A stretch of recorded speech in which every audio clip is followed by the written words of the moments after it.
So we are wrapping up our disaster relief trip here in the Big Bend of Florida after Hurricane Helene. And man, all of these trips, I always just ask the Lord, what is it, on this trip? What particular are you saying? What are you wanting to do?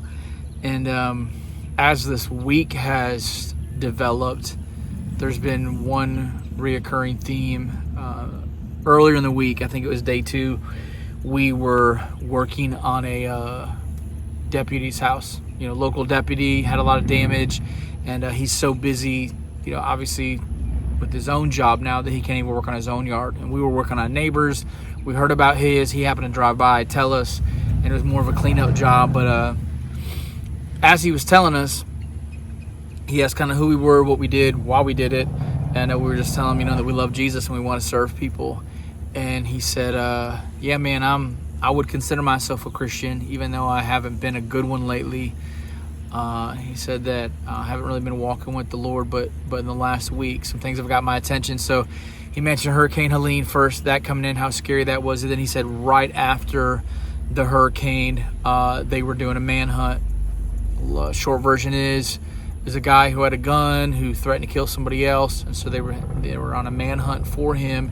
And when they found him, this deputy said that he took several shots at them, and 3 bullets flung right past this deputy's head. He said, I've been shot at before, but never that close. Was that ever that close to me? And so he said, after both Hurricane Helene and then now this shooting, he said, you best believe that I was in church that following Sunday.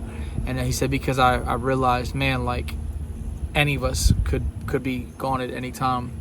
And so that stuck with me, just thinking about that, how real that was for him. And then since I've been here this week, my spiritual mama back home in Pensacola, Mama Hug, she has been my spiritual mama, my southern mama, for 18, 19 years of me being down here. And her health wasn't good before I left for this trip.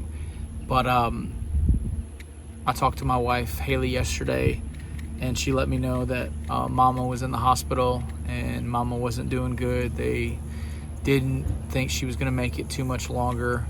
And so just letting me know the condition that Mama was in. And then I got a text this morning right before we started the day at 7:30. Let me know that Mama went to be with the Lord this morning. And it just got me thinking, man, life is so fragile. Life is fragile. And we are in a time right now where we have to know that we know what we believe. For this deputy, it took 2 near-death experiences for him to realize, man, I need to get right with the Lord,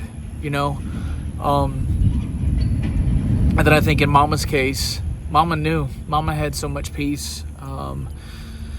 A couple weeks ago when I last talked to her, but the last several times I've talked to her, she kept on saying that, like, I just can't wait to be with Jesus. I know it's coming. I know my time is coming.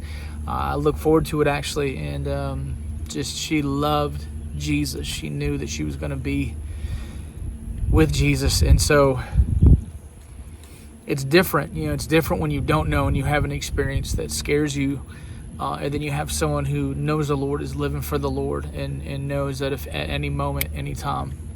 And so I want to say this to you. This is for all of us, but we're living in times right now with this hurricane, but especially even here the death toll that's taking place in North Carolina, in Tennessee with the flooding. The death toll just continues to climb, and you're hearing these horror stories of people being washed away, family members just gone suddenly. So unexpected up in the mountains. Nobody expected this to take place. And now the wars that you've got, going on overseas, and since we've been here, I've heard about Iran now, shooting missiles at Israel, and just all that's taking place in the world. The truth is, friend, I'm telling you, you have to know that you know that you know what you say you believe, because none of us are promised tomorrow. None of us know when our last breath could be. And it's so important to on these disaster relief trips, it's one of those questions I find myself asking when the opportunity's there, of like, man, if you would have that would have been your last breath, if you would have died, where would you have went? What would have happened? And this particular trip, it has been at the forefront. Just all that's been going on since we've been here. And then again with Mama passing, man, I want to be so sure that I'm going to stand before the Lord and then be able to enter the gates of heaven and be with Him for eternity. And so I want to pose that to you as well, friends, that I want to ask that question. Where would you go?